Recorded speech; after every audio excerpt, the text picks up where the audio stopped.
Omar Isov here, letting the main go wild today because I'm trying to channel all my power into this video to give you the best content. And what I'm going to do in this video is tell you the 3 essential rules, starting rules, to follow when it comes to trying to come up with your own program. The first rule I want to say, 1.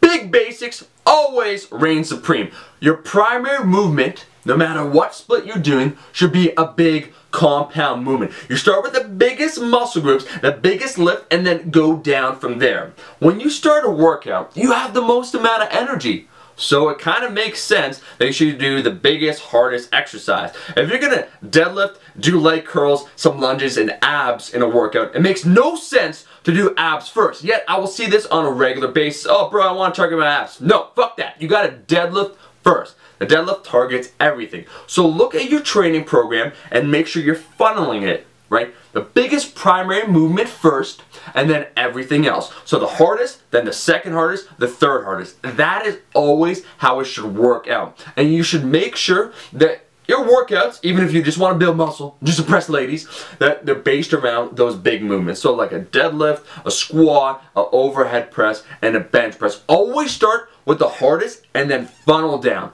Always. The second big tip, it's about balance. Think more about movements and less about muscle groups. I will say sometimes if someone asks me, what are you training, Omar? They'll ask, and I'll say, I'm training chest. But really what I should say is horizontal pressing with a minor emphasis maybe on vertical pressing, right? I'm going like this a whole bunch. But I say chest because most people understand that. You should be thinking, however, more on movements. So what are you doing on that day? Because someone will say, hey bro, I'm training chest and triceps. I'm like, okay, what are you doing? He's like, well, I'm doing, bench press, incline bench press, I'm doing some kickbacks, I'm doing some dips. I'm like, well, technically, you're training your chest, your triceps, and also your shoulders. Your muscles don't isolate like that. They're always usually integrated into movements. So you're indirectly training your shoulders on your chest and tricep day. What you should do instead is look at total balance. Because too many motherfuckers have internal shoulder rotations. Why? Because they want to bench a lot. They want to get a chest like this. And so they bench, bench, bench. They don't row a lot. And they get that internal shoulder rotation like so. Take a look at your total training and you should have balance. A balance between your pushing and your pulling, between your squats and your deadlifts, between all the major movements. So count your total sets, see what reps you're doing, and try and have that balance. Focus on the movement, and then you're actually doing a routine that is balanced, so you'll develop a balanced physique rather than looking like a Neanderthal. Lastly, proper program with your workout. And here's what I mean. The load you use should decrease as the workout goes on. I said that as part of the first point, right? Do the hardest movement first. But also your reps, because you should work through the full rep ranges when you're trying to train that day. So I'm talking about, from 3 to 12 reps. They should increase. So the weight's getting lighter, but your reps are increasing. So maybe your first movement's a deadlift 5x5, and then your second movement would be a front squat and you do 3 to 4 sets of 6 to 8 reps. Then your third movement might be a good morning and you do 8 to 10 repetitions. You see where I'm going with this. As the workout advances, you're more fatigued. So you're going to decrease the load, and what I like to do is focus first on the primary movement, then you have that big assistance movement to help you up, and then third and fourth are going to be more isolation movements, trying to target specific muscles. You're going to really decrease the weight and focus on form.